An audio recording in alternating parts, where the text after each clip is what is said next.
Hello everybody. Last time we discussed last lesson of the afternoon by D.S. Lawrence. Today we can go for Neji Magical's poem, that is Goodbye Party for Miss Pushpa T.S.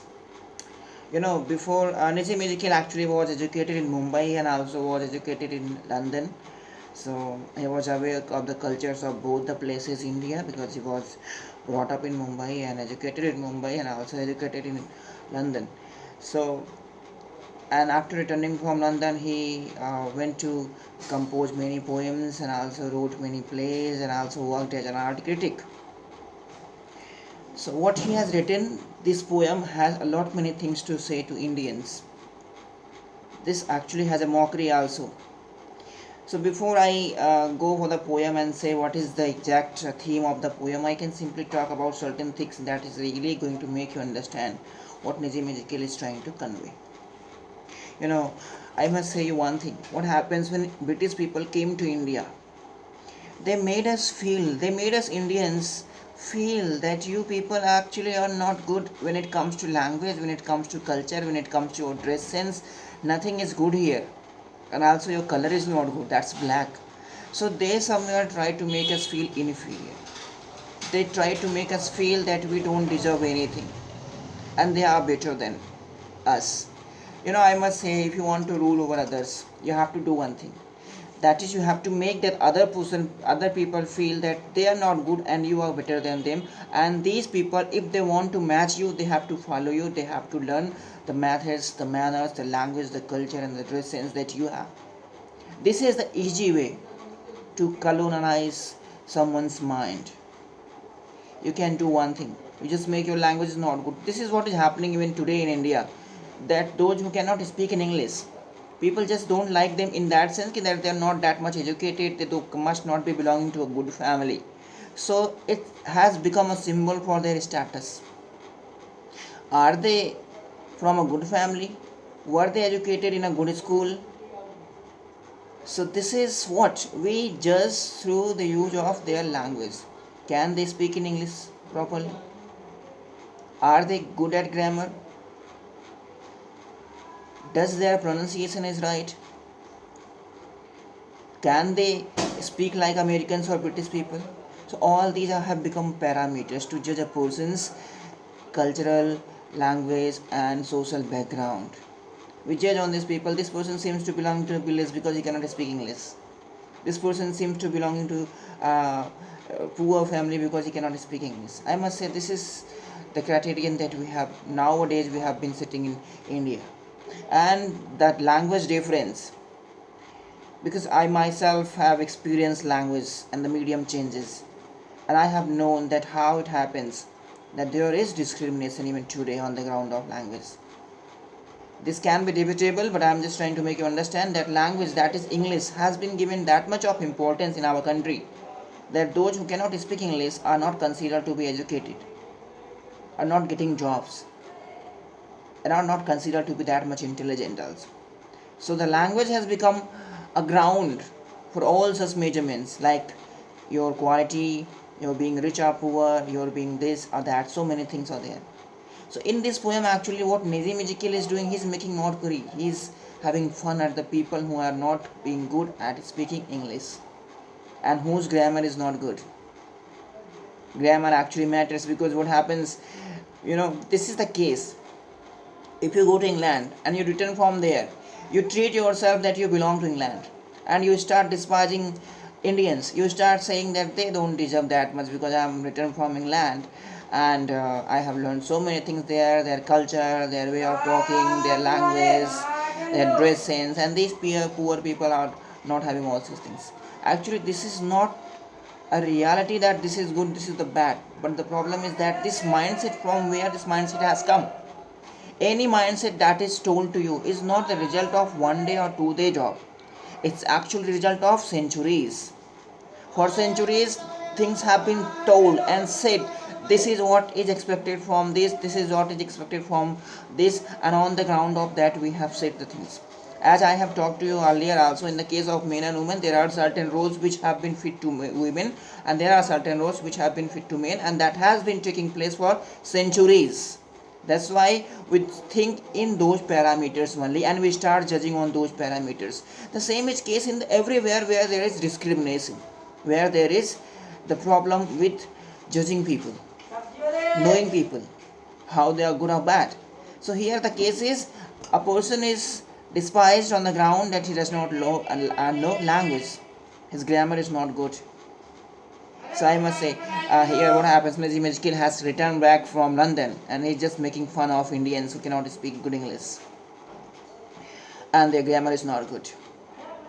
Where there is need of present indefinite tense, there has been use of present continuous tense. So the tense issue, the grammar issue, he has actually mocked here in this poem, that Indians actually face this. They try to speak English, but they come with wrong grammar. They speak language that is actually not correct grammatically. So this is what the fun he is making. And one more thing I must say, I was talking about how the mindset is created, how you just go for this fact that this is good, this is bad, and you just follow that. Britishers and Americans are not following Indians in the sense of language, at least. Yeah, now the changes have taken place. Western countries have started liking us, they have started following us, but even today in India, at least we can talk about, we are blindly following them, considering their culture, their language, their dress sense better than ours. We have started making fun of our own culture, our own language, our own dress sense. We have just forgotten our culture, we have just forgotten our language. In that sense, the value that should be given to our culture and language is not being given. And this is actually the result of centuries. I am saying why. When Britishers came to India, they colonized Indians, they made us feel inferior. If you make someone feel inferior, that person becomes your slave, that person starts following you. You just tell your language is not good, you just tell your dress sense is not good, you just tell this is not good, this is not fat. So actually the case is that on the ground of that only things start changing. So here what happened, just because it was told your language is not good, our ancestors started having this mindset that if we follow others language, we are going to be actually better than other people in India. And that's why they started imitating language that is not ours, that's a foreign language. And that's why English medium education continued. And now in the present century, we can see lot many Indians are talking about, even no parents want to send their children to Hindi medium schools and colleges. Why? Because we are obsessed with this mindset that English is better than any other language, at least with our own language, that's Hindi. This is how the things go. And this is what Nijim Ijgal is making fun at actually. He is making fun here of Indians using wrong grammar, wrong you know English, that's grammatically incorrect English. So one thing that in this poem we have talked about, that is Nijim Ijgal actually has talked about, is this making fun of Indians use of language, that's the English language. They are not being good at grammar and not using proper words. And apart from this, we can say he has made fun of one more fact, that Indians always long for going abroad. And this is reality also, that we always think to go abroad, work there, and we always imagine, fascinate about the things which are there in England, which are there in America, that this will be so nice there, this will be so nice there. We start despising our own culture. And this takes place, this continues. I must say what, that this mindset continues, and we long for going there. Anyhow we want to manage to go there, whatever the circumstances there, whatever the kind of treatment we receive there does not make sense for us. We just forget everything, we just keep in mind we want to go there because we have to prove we are better than other Indians. We are living in abroad in these countries. This is actually for centuries our mindset has been changed in that manner only, that we have started liking foreign language, we have started liking foreign countries, and we have forgotten our own culture. This is Nizim Ijgal's poem is trying to highlight actually, that here Miss Pushpa TS is living for abroad. So what is this depicting? This is depicting that a person in India does not like his own country or her own country, wants to go abroad and see her or his future there, and thinks that his life or her life is going to be better there, and will be considered better than others. So it's a fun. It's a mockery. This poem is a mockery. If you read this poem, you can find there are sentences which actually are grammatically incorrect. And this is, it's not that Nizam Iqbal did not know grammar.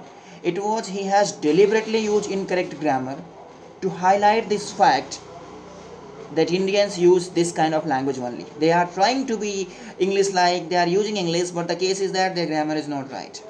And this is one fact, their language is not correct, and that's why the poem's language is not grammatically correct. It's just to make fun of Indians who want to speak English, who want to be like English people, but they don't know grammar. This is what Nazim Iqbal is doing here.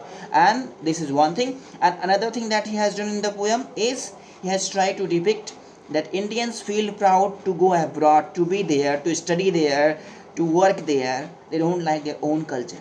And this is why this is goodbye party for Miss Pushpa TS, because Miss Pushpa TS is leaving country, going abroad, willing to go abroad, because she considers perhaps other country is better than our country.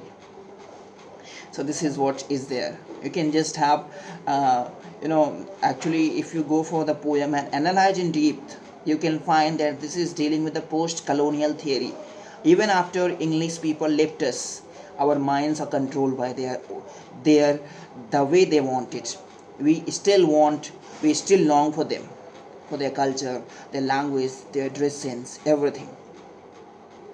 So this is all about this poem. We can discuss next poem in the next lecture. Thank you. Bye.